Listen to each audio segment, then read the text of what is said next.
Comment j'ai réussi reçoit ce matin Simon Villot, cofondateur du Cartable Ludique. Bonjour. Bonjour à tous. Merci d'être avec nous. Vous proposez des jeux pour les enfants, des jeux de société ou des jeux de cartes qui permettent aux élèves d'école primaire d'améliorer leurs connaissances. À quoi ressemblent ces jeux concrètement ? C'est une sélection de jeux de société. C'est ça qui est intéressant. C'est vraiment une sélection. Nous, on a allé chercher les meilleurs jeux de société qui sont sortis un peu cette année. Puis il y aura des nouvelles sélections tous les ans. Et c'est des jeux on va dire modernes, des jeux de société. Aujourd'hui, il en sort plus de 1000 par an. On va chercher ceux qui nous semblent plus pertinents. Donc, des jeux avec des nombres, des jeux avec des lettres. Mais c'est d'abord des jeux de société pour s'amuser en famille. Et c'est vraiment ça le plus important parce que ça permet effectivement de s'améliorer, etc. Mais d'abord de créer du lien en famille, entre les enfants, loin des écrans, etc. Donc, comment est-ce que vous permettez par exemple aux enfants d'améliorer leurs connaissances en français à travers un jeu ? Par exemple, un de nos jeux qui a été sélectionné cette année dans le Cartable Ludique, c'est Cracklist La Récré, qui est un mélange, on peut dire un peu du petit bac et du Uno.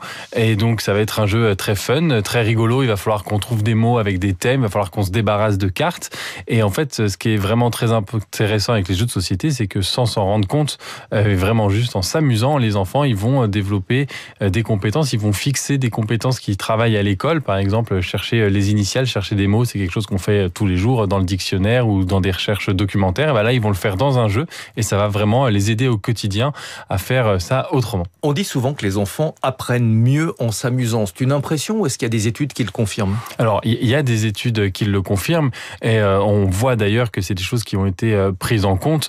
On le voit par exemple dans le plan Villani-Torresian qui est sorti il y a pas très longtemps sur l'apprentissage des mathématiques. Et le jeu de société fait pour la première fois quasiment son apparition dans quelque chose sur l'éducation nationale.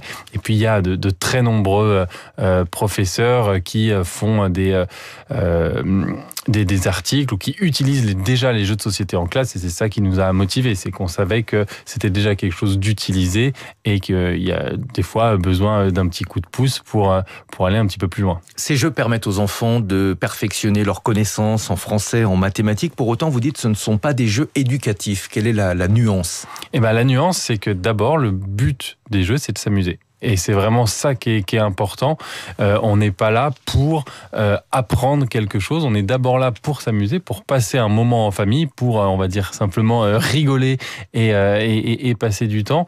Et il faut rester dans cette démarche-là parce qu'on est sur quelque chose qui, du coup, est très positif, sur quelque chose qui va permettre de donner conscience, qui va aider, par exemple, l'estime de soi aussi de l'enfant, qui va grâce à l'échec et au fur et à mesure à mieux s'en sortir. Ça va permettre un environnement très positif et nous c'est vraiment quelque chose qui nous intéresse d'essayer de créer un espèce de cercle vertueux autour des jeux de société. Est-ce que c'est facile d'attirer les enfants avec des jeux de société qui n'ont pas d'écran et qui n'ont pas forcément de licence d'une marque ou d'un personnage célèbre de dessin animé ? Bien plus que ce qu'on croit. Je pense en fait qu'on se fait toute une montagne de jeux, de choses où on se dit qu'il faut forcément du Star Wars ou du Harry Potter pour les motiver à faire quelque chose. Ou du Dora l'exploratrice, il faut en citer 3, donc j'en rajoute un troisième.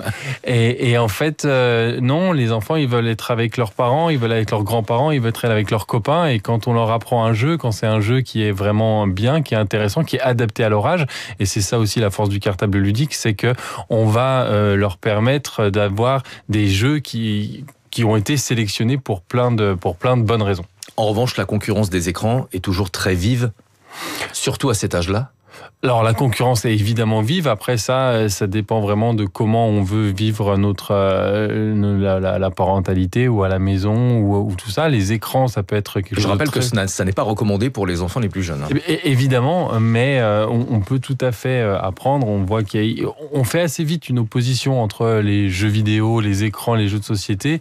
Nous, on pense qu'il y a plein de choses qui sont possibles de faire. Et d'abord, c'est d'être ensemble. Et c'est vraiment ça la force du jeu de société, c'est être ensemble en famille plus que la compétition sur les écrans ou en ligne. Vous avez mis en place un système de distribution particulier. Ce sont les parents qui achètent les jeux, mais ils sont envoyés via l'école de leurs enfants. Pourquoi cet intermédiaire ? Est-ce que l'école a un rôle de prescripteur ? Exactement, parce que l'école a un rôle de prescripteur. Quand le projet est né, il est né de l'envie et de discussion qu'on avait notamment au salon du Flip. C'est un salon de jeux de société qui est très réputé à Parthenay, où tous les parties prenantes de la ludopédagogie échangeaient, et on s'est rendu compte à ce moment-là que les écoles étaient demandeuses, avaient envie de faire des choses, que les professeurs se servaient vraiment beaucoup des jeux de société en classe, dans les temps, les APC par exemple, dans les temps restreints en petit comité ou dans les moments libres. Et c'est à ce moment-là qu'on s'est dit, il y a peut-être quelque chose à faire. Il y a des abonnements de livres qui existent déjà, et on s'est dit un peu, comment faire. Et du coup, ce pouvoir de prescription, pour nous, est hyper précieux, parce que ça nous permet aussi de démontrer pourquoi les jeux de société c'est bien, pourquoi ça vaut le coup d'en faire plutôt que d'être sur les écrans, d'être en famille, et d'essayer de pousser les gens à aller un peu plus loin. Est-ce que ça veut dire que vous avez démarché les écoles ? Exactement. Ouais. De quelle manière ? On a essayé plein de manières, et c'est ça qui est très intéressant, parce que on nous disait que c'était impossible de contacter les écoles et tout ça. Donc on a essayé plein de choses différentes.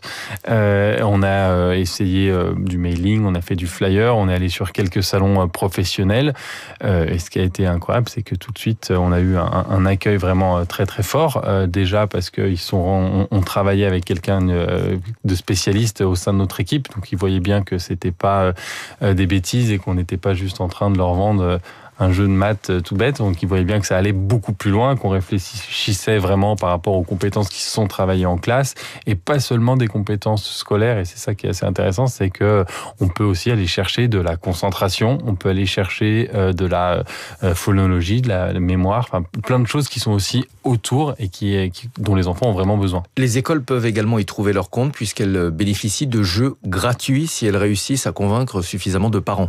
Exactement. L'idée, c'est ça, c'est d'essayer de créer ce cercle vertueux. Donc, si dans une école, il y a 5 ou 10 abonnements, elles ont pour elles l'abonnement qui est offert, avec là aussi du petit contenu pédagogique pour les écoles.